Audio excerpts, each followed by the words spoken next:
What up guys, it's Justice here and welcome to a new video.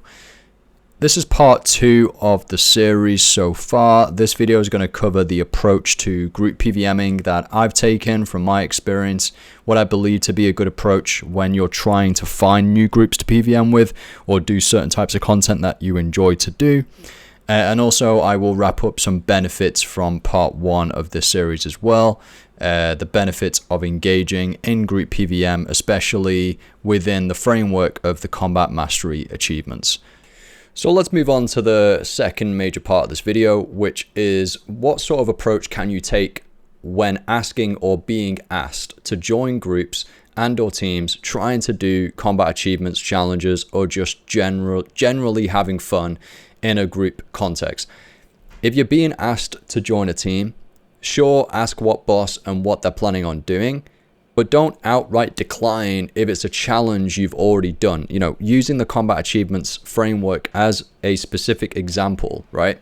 If you outright decline, let's say, people you're coming across for maybe the first time, or maybe some people who've asked you a few times, that is quite selfish. There's a lower chance you're going to get re-invited in future teams if you're not willing to go and meet some people, maybe help them out first. Yes, it's less efficient for you in that moment in the short term, but try and remove that efficiency kind of aspect from your mindset at that point in time, as it can pay off in the long run if you establish a network of friends to PvM with.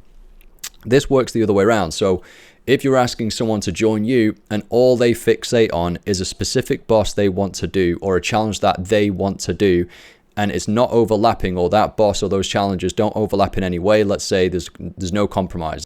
But if they're fixating on only those kind of scenarios that helps them with their personal progression only, and they're not interested in joining anything else or being flexible, then just say no problem and move on. You know, they're likely not the type of player you want to engage with long term. Now, I just want to touch on really quickly, of course, maybe the first entry into a group scenario, it might be, okay, you're looking at some challenges, it's going to help you a lot if you're in a group context.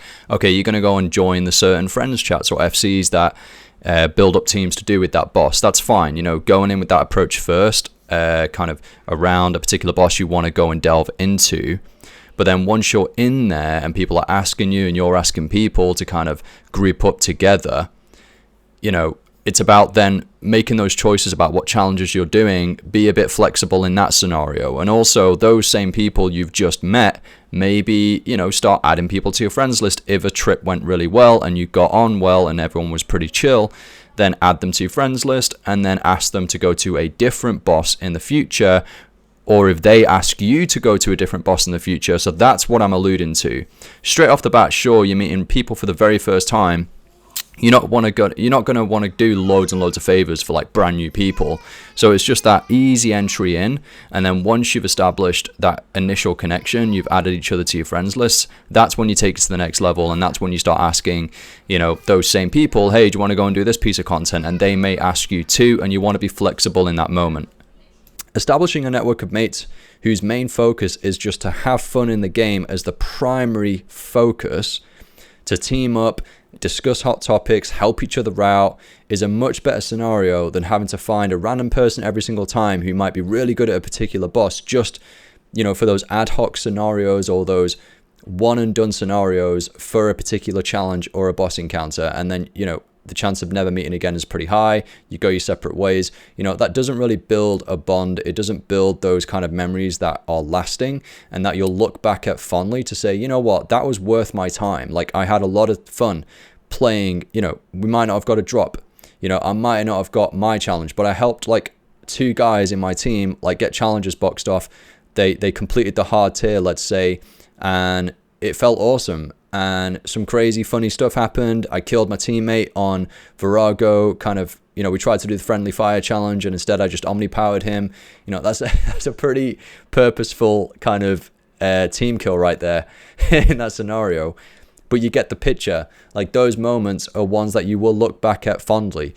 You know, I think I've said this story a few times. There's a guy who watches my Twitch streams. His name is literally called Main Stun because he killed his like literally whole team with Asphyxiate in the Raid Yakimaru encounter when you can't stun I definitely, and I want to say this, like, I know that people might say, oh, you're a YouTuber and, you know, you can find people easily. That isn't actually the case. You know, it wasn't the case originally. I had to go through this, and every other game that I play, like new games like World of Warcraft, I don't have a network on World of Warcraft like I do on RuneScape at all. Like, it's pretty much non-existent for me, despite, you know, playing that pretty hardcore, like getting really high up.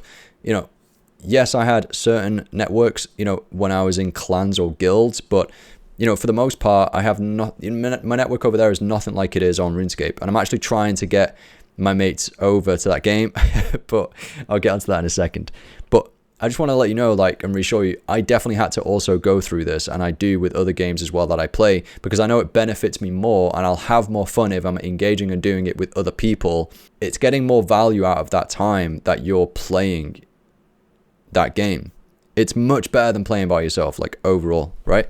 Back in the early days of my gaming, I didn't have a network, especially on RuneScape, and I had to, you know, build up those friendships over, you know, hours of like doing content with them and finding people I got on with better than others.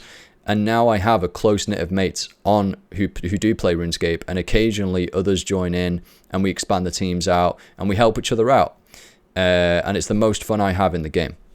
Eventually, trust me, eventually you will meet people that you get on well enough with that makes you want to help each other out. And so it's just about trying to find that. It's not easy, don't get me wrong, but it's completely worth it. Some people listening would have found that. If you have, please share the stories in the comment section, because it will motivate and reassure other people who don't have that yet to go and find it, because it 100% improves the gameplay.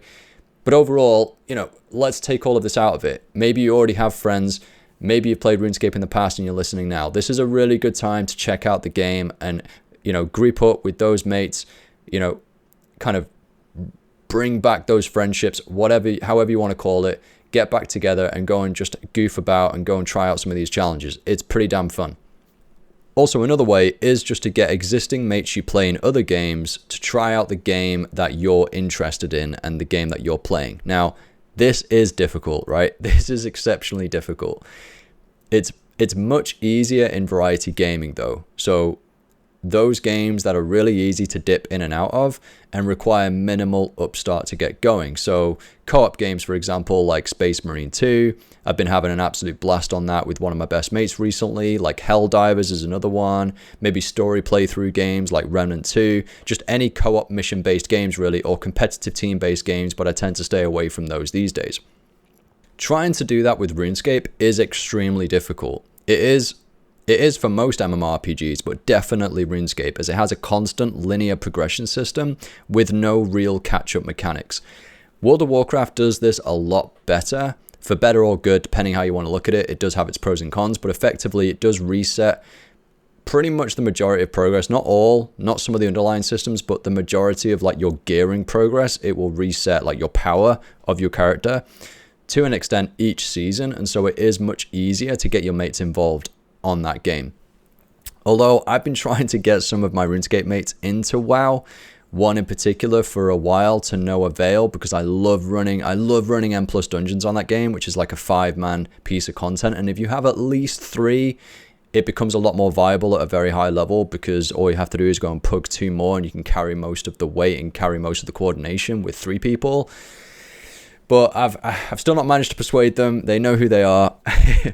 You're always best to not push it though, as they need to want to play it themselves as well, not just for you. Otherwise it won't last, especially for MMORPGs. But that is a topic in its own right for another video. So to summarize, be open and flexible when being invited to groups if you have the time to play at that moment in time. And that does work when you're asking others as well. Be flexible, be open to suggestions, to mix it up a little bit, find a good compromise, find something that works for you both. Yeah, and well, just be really flexible with it. As you know, you never know who you may end up getting on with, right? What loot you may get to help your personal progression or others, and what crazy antics may happen that create those lasting memories. Learning together is very efficient, and group play tends to be a bit more forgiving to give you the space to learn together, take on or experiment with different roles or combat styles. You know, there's like 4 main combat styles now in RuneScape. There's a lot to explore, a lot to learn, a lot of progress to be made, a lot of a lot of loot to get, you know, to help with that progression and try out new styles, you know, and group play really caters well to that. The sheer brute force of damage output as well from a team can bypass certain mechanics and make some challenges easier. This is the perfect time to jump in. PvM with others, give your mates a shout who you used to play with back in the day or in the past. It's an entire framework to PvM around in both a solo and group fashion. The weighting of that is determined by you in terms of solo versus group play, and you can have fun with it. A lot of the challenges, especially those that are linked to the mechanical or perfect subcategory, tend to be more ideal ways to kill the bosses long term as well, or to teach you what those mechanics are. And so following the structure through will naturally lead you to have an understanding of the mechanics of the fights in more depth, and thus make you a better PvMer long term, which is definitely one of the key objectives of the Combat Master achievements from a dev standpoint. Overall, fun should be at the core of gaming, and so balance that around the challenges.